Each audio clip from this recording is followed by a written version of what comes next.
Yeni bölümde neler yaşanacak? Seher ve Yaman'ın evliliklerinin gerçeğe dönüşmesini istiyorsanız, İkbal'in gerçek yüzünün ortaya çıkmasını istiyorsanız da beğeni tuşuna basalım ve sayımızı görmüş olalım.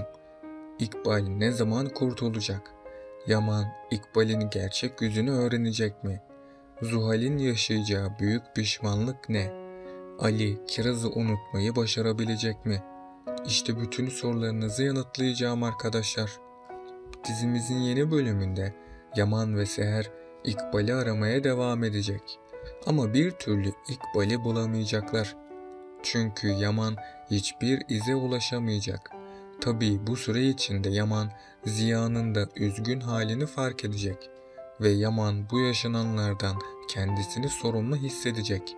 Seher de Yaman'ın üzgün halini görünce ona yardımcı olmak isteyecek.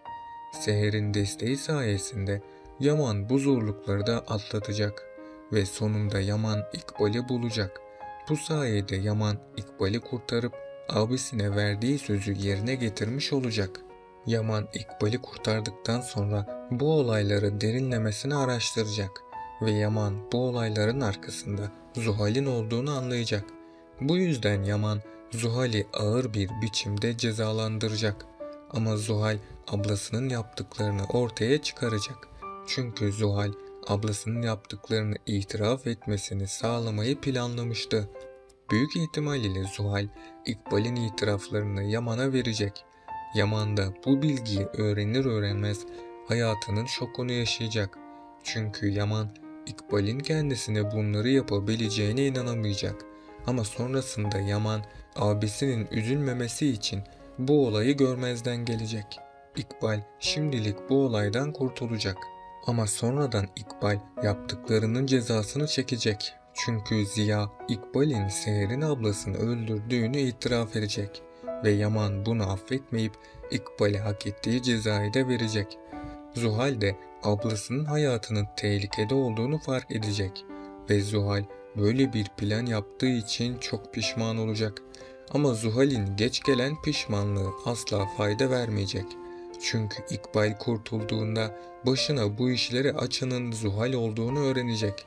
Ve İkbal Zuhal'i hayatından tamamen çıkaracak. Ama bir süreye kadar Zuhal onların hayatından çıkmayacak. Çünkü Zuhal yaşadıklarının intikamını almadan asla vazgeçmeyecek. Bu yüzden Zuhal Yaman ve Seher'e zarar verebilmek için ablasını bile kullanacak. Yani bir zamana kadar Zuhal Seher'den de intikam almak için planlar hazırlayacak. Bu yüzden Seher'in Zuhal'e karşı dikkatli olması gerekiyor. Diğer taraftan Ali ne yaparsa yapsın Kiraz'ı unutamayacak. Çünkü Ali Kiraz'ı canından çok sevmekteydi. Bu yüzden Ali Kirazsız yaşayamayacağını sanacak. Sultan Ala da Ali'nin bu durumuna çözüm bulmak isteyecek. Ama bu ilk zamanlarda hiç de kolay olmayacak. Ama sonrasında Ali'nin hayatına yeni birisi dahil olacak. Bu kişi sayesinde Ali acılarını unutacak. Çünkü bu kişi Ali'nin iyileşmesini sağlayacak. Ve Ali bu sayede hayatına yeni bir başlangıç yapacak. Sultan Ala da Ali'nin hayatının düzene girmesiyle çok mutlu olacak. Peki sizce Yaman, İkbal hakkındaki gerçeklere ne zaman ulaşacak? Aşağıda yorumlarınızı bekliyorum. Önümüzdeki bölümde Seher, Yaman'ın her anında yanında olup onu yalnız bırakmayacak. Tabii bu olay sürecinde Seher ve Yaman'ın arasındaki sevgi daha da artacak ve Seher yaşadıklarını teker teker unutmaya başlayacak. Yani Seher Yaman'a yeniden güvenmeye başlayacak. Yaman da bunu görünce çok sevinecek ama diğer yandan da Yaman İkbal'i bulamadığı için kendisine kızacak. Çünkü Yaman ailesine sahip çıkamadığını düşünecek ve Yaman'ın ümidinin tükendiği anda bir ipucuna ulaşacak. Yaman bu ipucunu takip ettikçe İkbal'e doğru da yaklaşacak ve Yaman sonunda İkbal'i bulacak. Ama Yaman İkbal'i bulduğunda daha farklı bir sorunla uğraşacak. Çünkü en son Zuhal ablasının yaptıklarını itiraf eden bir ses kaydı oluşturmuştu. Yaman bu ses kaydını öğrenince hayatının şokunu yaşayacak. İlk başlarda Yaman İkbal'den hesap sormak isteyecek. Ama sonrasında Yaman İkbal'in sağlık durumunun bozulduğunu öğrenecek ve Yaman bir süreye kadar bu gerçeği gizlemek zorunda kalacak. Ayrıca Yaman, Ziya'nın da üzülmemesi için İkbal'i konaktan kovmayacak. Çünkü Yaman İkbal'i kovarsa Ziya'nın mahvolacağını biliyor. Yani bundan sonra Yaman ve Seher'i daha da zorlu günler bekliyor. Çünkü diziye yeni bir karakterin katılmasıyla herkesin hayatı aniden değişecek. Bu kişinin katılması Seher ve Yaman'ın aşkına zarar verecek. İlk zamanlarda bu karakter Yaman ve Seher'i ayırmaya çalışacak. Ama sonrasında her şey değişecek ve Yaman'ın düşmanı Seher'e aşık olacak. Yani bu kişi Seher ve Yaman aşkına bir engel oluşturacak. Ayrıca Seher'i elde edebilmek için de İkbal ve Zuhal ile de işbirliği yapacak. Hatta Seher ve Yaman'ı ayırabilmek için tüm kötülüklerine devam edecek. Ama ne yaparsa yapsın Seher ve Yaman aşkına bir zarar gelmeyecek. Çünkü Seher ve Yaman'ın arasındaki bağ tüm zorlukları aşabilecek güçtedir. Bu yüzden Seher ve Yaman bu zorluğun da üstesinden gelecek.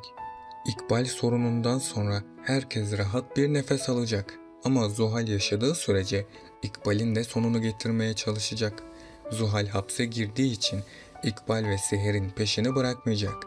Bu yüzden İkbal ve Seher'i çok da kötü günler bekliyor. Büyük ihtimal ile önümüzdeki bölümlerde Seher de kaçırılacak. Çünkü Zuhal Seher'in de kaçırılması için bir mafya ile anlaşacak. Mafya da Seher'i kaçırıp karşılığında Yaman'dan para isteyecek. Ama sonrasında Yaman sayesinde Seher yeniden kurtulacak. Bu sayede Yaman ve Seher aşkı daha da büyüyecek. Bu yaşananlardan sonra Seher Yaman'ı affetmek isteyecek. Ama Seher yaşadıklarından dolayı Yaman'ı affetmekte zorlanacak. Çünkü Seher Yaman'ı affederse yine üzüleceğini ve acı çekeceğini sanacak. Hatta Seher Yaman'ın yine kendisine kötü davranacağını düşünecek. Bu yüzden Seher bir süreliğine daha Yaman'ı affetmeyecek. Seher bu süre içinde çok düşünecek ve Yaman'ı affedip affetmeme konusunda büyük bir ikilemde kalacak. Seher kalbine söz geçiremediği için Yaman'ı sonunda bağışlayacak. Ardından Seher Yaman'ın yanına gidip duygularını itiraf edecek. Arif Baba da Ali'nin durumuna çok üzülecek ve Arif Baba Ali'yi bu kötü durumdan kurtarmak isteyecek. Yani Arif Baba yıllardır gizli olan gerçeği açığa çıkarmaya çalışacak. Bu gerçeğin ortaya çıkışı ilk başlarda herkesin hayatını değiştirecek. Özellikle de Yaman'ın hayatı aniden değişecek. Çünkü Yaman Ali'nin kardeşi olduğunu kabullenmeyecek. Hatta Yaman annesinin evden kaçışından ve babasının intiharından dolayı Ali'yi sorumlu görecek. Bu yüzden Yaman bir süreye kadar Ali ile görüşmeyi bırakacak. Hem Arif Baba hem de Seher buna engel olmaya çalışacak. Ama Yaman'ı kararından vazgeçirmek hiç de kolay olmayacak. Seher de bu süreçte Yaman'ın acılarına ortak olacak ve Seher Yaman'a ciddi desteklerde bulunacak. Sonrasında Seher'in destekleri işe yarayacak. Bu analiz videosunun da sonuna geldik arkadaşlar. Dizimizin devam etmesi için kanalıma abone olup bu videoyu beğenerek destek olabilirsiniz. Sonraki videolarda görüşmek üzere, hoşça kalın.